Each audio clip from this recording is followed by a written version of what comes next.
Hi hello ನಮಸ್ಕಾರ ಸ್ನೇಹಿತರೆ. ಜಯಂತ್ನ ಮುಂದೆ ವೆಂಕಿಯ ದೊಡ್ಡ ಸತ್ಯವೇ ಅನಾವರಣಗೊಂಡಿದೆ. ಇಲ್ಲಿ ಮದರ್ ಇಂಡಿಯಾನ ಕೂಡ ಹಾಕಿರ್ತಕ್ಕಂಥ ಜಯಂತ್ಗೆ ಮದರ್ ಇಂಡಿಯಾನೇ ಬಿಗ್ ಶಾಕ್ ಕೊಡ್ತಿದ್ದಾರೆ. ಹಾಗಾದ್ರೆ ಏನಾಯ್ತು, ಏನ್ ಕತೆ, ಇದು ಎಲ್ಲವನ್ನ ಕೂಡ ತಿಳ್ಕೋಬೇಕು ಅಂದ್ರೆ ಈಗಲೇ ನಮ್ಮ ಈ ಚಾನಲ್ನ ಸಬ್ಸ್ಕ್ರೈಬ್ ಮಾಡಿ, ಹಾಗೆ ಈ ಒಂದು ವಿಡಿಯೋವನ್ನು ಪೂರ್ತಿಯಾಗಿ ನೋಡೋದನ್ನ ಯಾವುದೇ ಕಾರಣಕ್ಕೂ ಕೂಡ ಮರಿಬೇಡಿ. ಇಲ್ಲಿ ಜಯಂತ್ ವೆಂಕಿಯ ಅಮ್ಮನ ಸತ್ಯ ಯಾರಿಗೂ ಗೊತ್ತಾಗೋದಿಲ್ಲ ಅಂತ ಅನ್ಕೊಂಡಿದ್ದಾರೆ. ಅದೇ ಕಾರಣಕ್ಕೋಸ್ಕರನೇ ಜಾನು ಮುಂದೆ ವೆಂಕಿಯ ತಾಯಿಯನ್ನ ತನ್ನ ತಾಯಿ ಅಂತ ಹೇಳಿದ್ದಾರೆ. ಈ ಕಡೆ ಅಮ್ಮ ಕೂಡ ಕಳೆದು ಹೋಗಿದ್ದಾರೆ ಅಂತ ಸುಳ್ಳನ್ನ ಹೇಳಿ ಜಾನು ಮುಂದೆ ನಂಬಿಸಿ ಇಲ್ಲಿ ತಾನು ಮದರ್ ಇಂಡಿಯಾನನ್ನ ಅಂದ್ರೆ ವೆಂಕಿ ಅಮ್ಮನನ್ನ ತನ್ನ ಕಪಿಮುಷ್ಟಿಯಲ್ಲಿ ಇಟ್ಕೊಂಡಿದ್ದಾರೆ.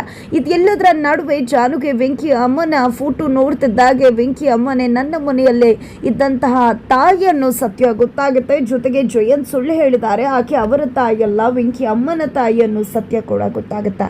ಈ ಸತ್ಯ ಗೊತ್ತಾಗ್ತಿದ್ದಾಗೆ ಜಾನು ಒಂದು ರೆಬಲ್ ಆಗಿ ಜಯಂತ್ ನನ್ನ ಪ್ರಶ್ನೆ ಮಾಡುವುದಿಲ್ಲ. ಯಾಕಂದ್ರೆ ಜಾನುಗೆ ತುಂಬಾ ಚೆನ್ನಾಗಿ ಗೊತ್ತಿತ್ತು ಜಯಂತ್ ಯಾವುದೇ ಕಾರಣಕ್ಕೂ ಸತ್ಯ ಹೇಳುವುದಿಲ್ಲ ಅಂತ. ಅದೇ ಕಾರಣಕ್ಕೆ ಪ್ರೊಫೆಸರ್ ಸಹಾಯದ ಮುಖಾಂತರ ಟ್ರೂಪ್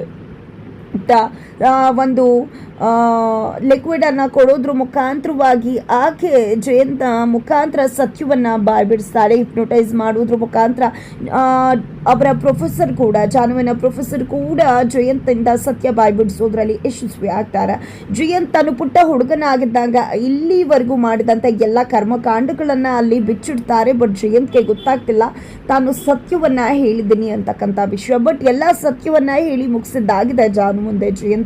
ಇನ್ನೇನು ಅಂಥದ್ದೇನು ಬಾಕಿ ಇಲ್ಲ ಅಂತ ಅನ್ಸುತ್ತೆ. ಜಾನುಗೆ ಗೊತ್ತಾಗ್ಬಿಟ್ಟಿದೆ ಇಲ್ಲಿ ಜಯಂತ್ ಇರ್ತಕ್ಕಂಥದ್ದು ವೆಂಕಿ ಅಣ್ಣನ ಆ ಒಂದು ಮನೆಯಲ್ಲಿ ವೆಂಕಿ ಅಣ್ಣನ ಆಸ್ತಿಯನ್ನ ಜಯಂತ್ ಅನುಭವಿಸ್ತಿದ್ದಾನೆ. ಜೊತೆಗೆ ಜಯಂತ ವೆಂಕಿ ಅಮ್ಮನನ್ನ ಕೂಡ ಹಾಕಿ ಬಂಧಿಸಿಟ್ಟಿದ್ದಾರೆ ಅಂತ ಹೇಳಿ. ಆಗ್ಲೂ ಕೂಡ ಇಲ್ಲಿ ಜಾನು ಜಯಂತ್ನ ಮುಂದೆ ಸಿಡಿದೇಳುವುದಿಲ್ಲ. ಆಗ್ಲೂ ಕೂಡ ಬಚ್ಚಿಟ್ಟು ಮುಚ್ಚಿಟ್ಟೆ ನಾಟಕವನ್ನ ಮಾಡೋದಕ್ಕೆ ಮುಂದಾಗ್ತಾಳೆ. ಬಿಕಾಸ್ ಜಯಂತ್ ಎಂತ ಕ್ರೂರಿ ಅನ್ನೋದು ಜಾನುಗೆ ಗೊತ್ತಾಗ್ಬಿಟ್ಟಿದೆ. ನಾಯಿಬಾಲ ಯಾವತ್ತಿದ್ರು ಡೊಂಕು ಅನ್ನೋ ಹಾಗೆ ಈ ಜಯಂತ ಎಂದೂ ಕೂಡ ಬದಲಾಗದೆ ಇರೋ ಜಾಯಮಾನ ಇರ್ತಕ್ಕಂಥ ವ್ಯಕ್ತಿ. ತನ್ನ ಸ್ವಾರ್ಥಕ್ಕೋಸ್ಕರ ಯಾರಿಗೆ ಏನ್ ಬೇಕಿದ್ರು ಮಾಡ್ತಾನೆ ಅನ್ನೋ ವಿಷಯ ಗೊತ್ತಿರೋದ್ರಿಂದಾನೇ ಇಲ್ಲಿ ಜಯಂತ್ಗೆ ಗೊತ್ತಾಗದೆ ಇರೋ ಹಾಗೆ ವೆಂಕಿ ಅಣ್ಣನನ್ನ ಅಮ್ಮನ ಜೊತೆ ಸೇರಿಸಬೇಕು ಅಂತ ಹೇಳಿ ಜಾನು ಪ್ರಯತ್ನ ಪಡ್ತಿದ್ದಾಳೆ. ಹಾಗಾಗಿ ಪ್ರತಿ ಬಾರಿ ಕೂಡ ಜಯಂತ್ ಮನೆಯಿಂದ ಹೊರಗಡೆ ಹೋದಾಗ ವಿಶ್ವನ ಸಹಾಯವನ್ನ ತಗೊಂಡಿರ್ತಕ್ಕಂಥ ಜಾನು ಜಯಂತನ್ನ ಫಾಲೋ ಮಾಡ್ತಿದ್ದಾಳೆ. ಮೊದಲು 2 ಬಾರಿ ಆಕೆ ಫಾಲೋ ಮಾಡಿದ್ರು ಕೂಡ ಯಾವುದೇ ರಿಸಲ್ಟ್ ಸಿಗುವುದಿಲ್ಲ. ಬಿಕಾಸ್ ವೆಂಕಿ ಅಣ್ಣ ಮನೆಗೆ ಬರ್ತಾರೆ. ಹಾಗಾಗಿ ಹೋಗಿದ್ದಂತ ಜಾನು ಮತ್ತೆ ವಾಪಸ್ ಬರ್ಬೇಕಾಗತ್ತ. ಇದೆಲ್ಲದರ ನಡುವೆ ವೆಂಕಿ ಅವರು ವಾಪಸ್ ಬಂದ್ಮೇಲೆ ಜಯಂತ್ಗೆ ಒಂದ್ ರೀತಿ ಭಯ ಶುರುವಾಗತ್ತೆ. ಇಲ್ಲಿ ವೆಂಕಿ ಅಮ್ಮನೇ ನಮ್ಮ ಮನೆಯಲ್ಲಿದ್ದದ್ದು ಅನ್ನೋ ಸತ್ಯ ಜಾನು ಮೇಡಮ್ಗೆ ಗೊತ್ತಾಗ್ಬಿಡತ್ತಾ, ಜಾನುಗೆ ಗೊತ್ತಾಗ್ಬಿಡತ್ತಾ ಅಂತ ಹೇಳಿ ಜಯಂತ್ಗೆ ಅನ್ಸತ್ತೆ. ಬಟ್ ಆ ಜಯಂತ್ನ ಒಂದು ಮನಸ್ಸು ಖಂಡಿತವಾಗ್ಲೂ ಕೂಡ ಜಾನುಗೆ ಗೊತ್ತಾಗೋದಿಲ್ಲ ಅಂತಾನೆ ಹೇಳ್ತದೆ. ಬಿಕಾಸ್ ಇಲ್ಲಿ ಜಾನುಗೆ ಫೋಟೋನೇ ಗೊತ್ತಿಲ್ವಲ್ಲ ವೆಂಕಿ ಅಣ್ಣನ ಅಮ್ಮ ಹೇಗಿದ್ದಾರೆ. ಆ ಫೋಟೋ ನೋಡಿದ್ರೆ ಗೊತ್ತಾಗ್ತಿದ್ದೇನು, ಬಟ್ ವೆಂಕಿ ಹತ್ರ ಫೋಟೋನೂ ಇರೋದಿಲ್ಲ, ಅವ್ರ ಅಮ್ಮನೂ ಕೂಡ ಜಾನು ನೋಡಿಲ್ಲ. ಹಾಗಾಗಿ ನನ್ನ ಮನೇಲಿದ್ದದ್ದು ವೆಂಕಿ ಅವರ ಅಮ್ಮ ಅನ್ನೋ ಸತ್ಯ ಜಾನುಗೆ ಗೊತ್ತಾಗೋದಿಲ್ಲ ಅಂತ ಹೇಳಿ ಫುಲ್ ಕಾನ್ಫಿಡೆನ್ಸ್ ಅಲ್ಲಿದ್ದಾರೆ. ಬಟ್ ಪಾಪ ಜಯಂತ್ಗೆ ಗೊತ್ತಿಲ್ಲ ಆಲ್ರೆಡಿ ಜಾನುಗೆ ಎಲ್ಲ ಸತ್ಯ ಗೊತ್ತಾಗಿದೆ ಅಂತ ಹೇಳಿ. ಇದರ ನಡುವೆ ಜಾನು ಜಯಂತ್ ಮತ್ತೆ ಫಾಲೋ ಮಾಡ್ತಾಳೆ. ಜಯಂತ್ ಆಗ ನಿಜವಾಗ್ಲೂ ಕೂಡ ಮದರ್ ಇಂಡಿಯಾನ ಹುಡ್ಕೊಂಡು ಅದೇ ಗೋಡನ್ಗೆ ಹೋಗಿರ್ತಾರೆ. ಬಿಕಾಸ್ ಮದರ್ ಇಂಡಿಯಾ ಊಟ ಮಾಡೋದಿಲ್ಲ ಅಂತ ಹಠ ಮಾಡ್ತಿರ್ತಾರೆ. ಹಾಗಾಗಿ ಊಟ ಮಾಡಿಸ್ಬೇಕು ಅಂತ ಹೇಳಿ ಜಯಂತ್ ಅಲ್ಲಿಗೆ ಹೋಗ್ತಾರೆ. ಮೊದಲಲ್ಲಿ ಜಯಂತ್ಗೂ ಕೂಡ ಊಟ ಮಾಡಲ್ಲ ಅಂತಾನೆ ಹೇಳ್ತಾರೆ ಮದರ್ ಇಂಡಿಯಾ ಅಂದ್ರೆ ವೆಂಕಿಯ ಅಮ್ಮ. ಆದ್ರೆ ಜಯಂತ್ ನಿನ್ನ ಮಗ ನನ್ನ ಕಪಿಮುಷ್ಟಿಲಿದ್ದಾನೆ, ಅವ್ನಿಗೇನು ಆಗಬಾರ್ದು ಅಂದ್ರೆ ನಿನಗೆ ಅವನ್ನ ನೋಡಬೇಕು ಅನ್ನೋ ಆಸೆ ಇದ್ರೆ ಊಟ ಮಾಡು ಅಂತ ಹೇಳ್ತಾರೆ. ಹಾಗಾಗಿ ಖುಷಿಯಿಂದ ಊಟ ಮಾಡ್ತಾರೆ. ಯಾಕಂದ್ರೆ ಆಕೆ ಬದುಕುಳಿದಿರೋದೇ ಇಲ್ಲಿವರೆಗೂ ತನ್ನ ಮಗನನ್ನು ಒಮ್ಮೆನಾದ್ರೂ ನೋಡಬೇಕು ಅನ್ನೋ ಕಾರಣಕ್ಕೆ. ಅದೇ ಕಾರಣಕ್ಕೋಸ್ಕರನೇ ಜಯಂತನ ಕೂಡ ಕೇಳ್ತಿದ್ದಾರೆ, ದಯವಿಟ್ಟು ನನ್ನ ಮಗನನ್ನ ತೋರಿಸ್ಬಿಡು, ನಾನು ಇವತ್ತು ಬದುಕುಳಿದಿದ್ದೀನಿ, ಜೀವ ಇಟ್ಕೊಂಡು ಇದ್ದೀನಿ ಅಂದ್ರೆ ಅದಕ್ಕೆಲ್ಲ ಕಾರಣ ನನ್ನ ಮಗನನ್ನ ಒಮ್ಮೆನಾದ್ರೂ ನೋಡಬೇಕು ಅನ್ನೋ ಆಸೆ ಇದೆ, ದಯವಿಟ್ಟು ತೋರಿಸು ಅಂತ ರಿಕ್ವೆಸ್ಟ್ ಮಾಡ್ಕೋತಾರೆ. ಆದ್ರೆ ಜಯಂತ್ ಮಾತ್ರ ಇಲ್ಲ, ಯಾವುದೇ ಕಾರಣಕ್ಕೂ ನೀನು ನಿನ್ನ ಮಗ ಇಬ್ರು ಕೂಡ ಪರಸ್ಪರ ಭೇಟಿ ಆಗಬಾರ್ದು, ನನ್ನ ಸ್ನೇಹಿತನಿಂದ ದೂರ ಮಾಡಿದ ನೀನು ಮಗನಿಂದ ಕೂಡ ದೂರ ಆಗಬೇಕು. ಹಾಗೆ ನನ್ನ ಸ್ನೇಹಿತ ಕೂಡ ನನ್ನನ್ನು ದೂರ ಮಾಡ್ಕೊಂಡ, ಹಾಗಾಗಿ ಅವನು ಕೂಡ ಅವರ ಮನೆಯಿಂದ ದೂರ ಇರಬೇಕು, ಇದೇ ನನ್ನ ಶಪಥ. ಯಾವುದೇ ಕಾರಣಕ್ಕೂ ಈ ಜನ್ಮದಲ್ಲಿ ನೀವಿಬ್ರು ಭೇಟಿ ಆಗಲ್ಲ, ನೀನು ನಿನ್ನ ಮಗನನ್ನ ನೋಡೋದಿಲ್ಲ, ಸುಮ್ಮನೆ ವಿನಾಕಾರಣ ತಲೆಹರಟೆ ಮಾಡದೆ ತೊಂದರೆ ಕೊಡದೆ ಆರಾಮಾಗಿ ಇತ್ಕೋ ಇಲ್ಲಿ ಅಂತ ಹೇಳಿ ಜಯಂತ್ ಹೇಳಿಬಿಡ್ತಾರೆ.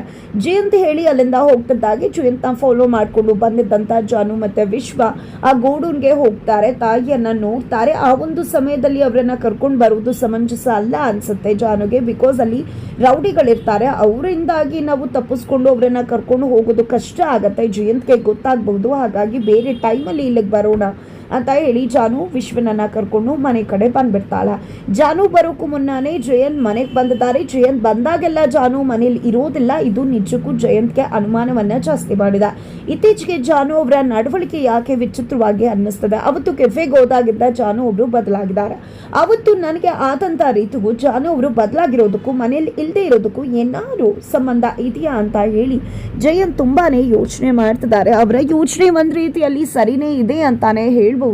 ಆದ್ರೆ ಇಲ್ಲಿ ಜಾನು ಯಾವುದೇ ರೀತಿಯ ಒಂದು ಸುಳಿವನ್ನ ಕೂಡ ಬಿಟ್ಕೊಡ್ತಾ ಇಲ್ಲ. ಹಾಗಾಗಿ ಇಲ್ಲಿ ಜಯಂತ್ ಕನ್ಫ್ಯೂಷನ್ಗೆ ಒಳಗಾಗಿದ್ದಾರೆ. ಇದರ ನಡುವೆ ಇಲ್ಲಿ ವೆಂಕಿ ಅಮ್ಮನ ಬಗ್ಗೆ ಪ್ರಸ್ತಾಪ ಬರುತ್ತೆ. ಇಲ್ಲಿ ವೆಂಕಿ ಅಮ್ಮನ ಬಗ್ಗೆ ಮಾತನಾಡ್ತಿದ್ದಾರೆ. ಈ ಕಡೆ ಜಾನು ಅಂತೂ ವೆಂಕಿ ಅಣ್ಣನಿಗೆ ಆಲ್ರೆಡಿ ಮಾತು ಕೊಟ್ಟಿದ್ದಾಳೆ, ನೀನ್ ಕಳ್ಕೊಂಡಿರೋದನ್ನ ಎಲ್ಲವನ್ನ ಕೂಡ ನಿನ್ಗೆ ಕೊಡಿಸ್ತೀನಿ ಅಂತ ಹೇಳಿ. ಅದರರ್ಥ ಆತನ ತಾಯಿಯನ್ನ ಹಾಗೆ ಆತನ ಆಸ್ತಿಯನ್ನ, ಯಾಕಂದ್ರೆ ಅವರ ಆಸ್ತಿಯನ್ನೇ ಅನುಭವಿಸ್ತಿರೋದು ಜಯಂತ್ ಅನ್ನೋದು ಇಲ್ಲಿ ಜಾನುಗೆ ತುಂಬಾ ಚೆನ್ನಾಗಿ ಗೊತ್ತದ. ಅದೇ ಕಾರಣಕ್ಕೋಸ್ಕರನೇ ವೆಂಕಿ ಅಣ್ಣನ್ಗೆ ಮಾತು ಕೊಟ್ಟಿದ್ಲು ಜಾನು. ಅದೇ ವಿಷಯವಾಗಿ ಇಲ್ಲಿ ಜಯಂತ್ ಕೂಡ ಮಾತನಾಡ್ತಿದ್ದಾರೆ.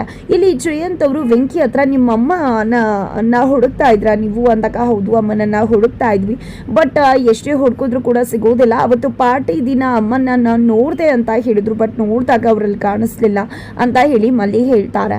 ಬಟ್ ನಿಮ್ಮಮ್ಮ ಹೇಗಿದ್ದಾರೆ ಅನ್ನೋದು ಗೊತ್ತಾಗ್ಬೇಕಲ್ವಾ, ಗೊತ್ತಾದ್ರೆ ತಾನೇ ಹುಡ್ಕೋಕ್ಕಾಗತ್ತೆ. ಏನಾದ್ರೂ ಫೋಟೋಸ್ ಗಿಟೋಸ್ ಏನಾದ್ರೂ ಇದೆಯಾ ಅಂತ ಹೇಳಿ ಜಯಂತ್ ವೆಂಕಿ ಮತ್ತೆ ಅವರ ಹೆಂಡತಿ ಮಲ್ಲಿಯನ್ನ ಕೇಳಿದಾಗ ಹೌದು ಫೋಟೋ ಇದೆ ಅಂತ ಹೇಳ್ತಾರೆ. ನಿಜಕ್ಕೂ ಜಯಂತ್ಗೆ ಈ ಮಾತನ್ನ ಕೇಳಿ ಶಾಕ್ ಆಗುತ್ತೆ. ಫೋಟೋ ಇದೆಯಾ ನಿಮ್ಮ ಹತ್ರ ಅಂದಾಗ, ಹೌದು ಅವತ್ತು ಫಾದರ್ ಹತ್ರ ಅವರು ಫೋಟೋ ತೆಗೆಸ್ಕೊಂಡಿದ್ರಂತೆ, ಫಾದರೇ ನಮಗೆ ಫೋಟೋ ಕೊಟ್ಟಿದ್ದಾರೆ, ಫೋಟೋ ನಮ್ಮ ಹತ್ರನೇ ಇದೆ, ಇರಿ ಒಂದ್ ನಿಮಿಷ ತೋರಿಸ್ತೀವಿ ಅಂತ ಹೇಳಿ ಫೋಟೋವನ್ನ ತೋರಿಸೋದಕ್ಕೆ ಮುಂದಾಗ್ತಾರೆ. ಈ ಕಡೆ ಫೋಟೋವನ್ನ ತೋರಿಸ್ಬಿಟ್ರೆ ಜಾನು ಎಲ್ಲಿ ನೋಡ್ಬಿಡ್ಬಹುದೇನೋ ಅಂತ ಅನ್ಕೊಂಡಂತ ಜಯಂತ ಆ ಫೋಟೋವನ್ನ ನೋಡೋದನ್ನ ಮಿಸ್ ಮಾಡ್ತಿದ್ದಾರೆ. ಇದರ ಮುಖಾಂತರ ಜಯಂತ್ಗೆ ಭಯ ಶುರುವಾಗಿದೆ. ಅತ್ತ ಕಡೆ ಜಾನುಗೆ ಜಯಂತ್ ಅವ್ರಿಗೆ ಗೊತ್ತಿತ್ತಾಗ್ಬಿಟ್ರೆ ಏನ್ ಮಾಡೋದು, ಫೋಟೋಸ್ ಇದೆ ಅಂತ ಹೇಳಿ, ಆಮೇಲೆ ನನಗೆ ಗೊತ್ತಾಗಿದೆ ಅನ್ನೋದು ಗೊತ್ತಾದ್ರೆ ಖಂಡಿತ ಅಮ್ಮನ್ನ ಬಿಡಿಸೋದು ಕಷ್ಟ ಆಗುತ್ತೆ ಅಂತ ಹೇಳಿ ಜಾನುನೇ ಫೋಟೋ ನೋಡೋದನ್ನ ಅವಾಯ್ಡ್ ಮಾಡ್ತಿದ್ದಾಳೆ. ಜಯಂತ್ಗೂ ಒಂದ್ ರೀತಿ ಒಳ್ಳೇದಾಯ್ತು ಅಂತಾನೆ ಅನ್ಸುತ್ತೆ. ಏನಾದ್ರೂ ಜಾನು ಅವರು ಫೋಟೋ ನೋಡಿದ್ರ ನಮ್ಮ ಮನೆಯಲ್ಲಿ ಇದ್ದದ್ದು ವೆಂಕಿ ಅವರ ಅಮ್ಮ ಅಂತ ಗೊತ್ತಾಗ್ಬಿಡ್ತತ್ತು, ಒಳ್ಳೇದೇ ಆಯ್ತು ಅಂತ ಹೇಳಿ ಅನ್ಕೋತಾರೆ. ಖಂಡಿತವಾಗ್ಲೂ ಈಗ ನಾನು ತುಂಬಾನೇ ಕೇರ್ಲೆಸ್ ಮಾಡೋದು ಸರಿ ಬರುವುದಿಲ್ಲ. ಸ್ವಲ್ಪ ಸೀರಿಯಸ್ ಆಗಿ ನಾನು ಈ ಒಂದು ವಿಷಯವನ್ನ ಹ್ಯಾಂಡಲ್ ಮಾಡಬೇಕಾಗತ್ತೆ. ಹೇಗಾದ್ರೂ ಮಾಡಿ ಇವರು ಹುಡ್ಕೋದನ್ನ ತಡಿಬೇಕಾಗುತ್ತೆ, ಫೋಟೋ ಜೊತೆ ಇರೋದನ್ನ ಮಿಸ್ ಮಾಡಬೇಕಾಗುತ್ತೆ ಅಂತ ಹೇಳಿ ಜಯಂತ್ ಯೋಚನೆ ಮಾಡ್ತಿದ್ದಾರೆ. ಹಾಗಾದ್ರೆ ಇಲ್ಲಿ ಜಾನು ಜಯಂತ್ ಕಣ್ ತಪ್ಪಿಸಿ ವಿಶ್ವನನ್ನ ಕರ್ಕೊಂಡು ಗೋಡೂನ್ಗೆ ಹೋಗಿ ವೆಂಕಿ ಅಮ್ಮನನ್ನ ಕರ್ಕೊಂಡು ಮನೆಗೆ ಬಂದೇ ಬಿಡ್ತಾಳ. ಜಯಂತ್ ಪ್ಲಾನ್ ಅನ್ನ ಉಲ್ಟಾ ಮಾಡ್ತಾಳೆ. ಏನಾಗತ್ತೆ ಅನ್ನೋದನ್ನ ತಿಳ್ಕೋಬೇಕು ಅಂದ್ರೆ ಈಗಲೇ ನಮ್ಮ ಈ ಚಾನಲ್ನ ಸಬ್ಸ್ಕ್ರೈಬ್ ಮಾಡಿ, ಹಾಗೆ ಮುಂದಿನ ವಿಡಿಯೋಗೋಸ್ಕರ ವೇಟ್ ಮಾಡೋದನ್ನ ಯಾವ ಕಾರಣಕ್ಕೂ ಕೂಡ ಮರಿಬೇಡಿ.